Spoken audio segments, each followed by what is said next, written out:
Hello today, I'm going to show you how to replace your interior lighting of your Smart Fortwo.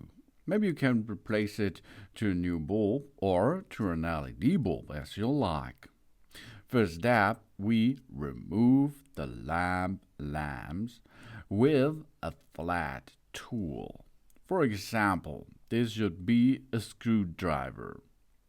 And on the left side, on the passenger side, no, on the driver's side, you see this area where you can penetrate with a flat screwdriver and let the cover come out smoothly.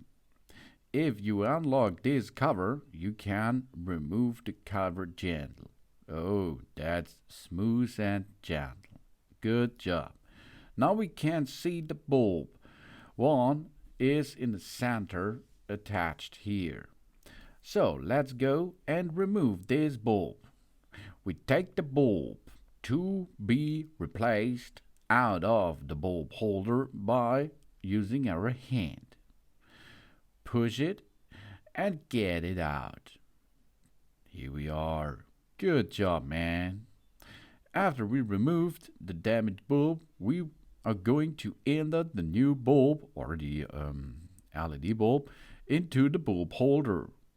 Easy peasy. Only push it in position. After this thread, we go and insert the lamp lands back into position. This is easy because we can pull it in position, and that it is. Job's done. Replacement done. Thanks for watching. Please subscribe me and give me a positive feedback, and I hope to see you again on my channel. Sun.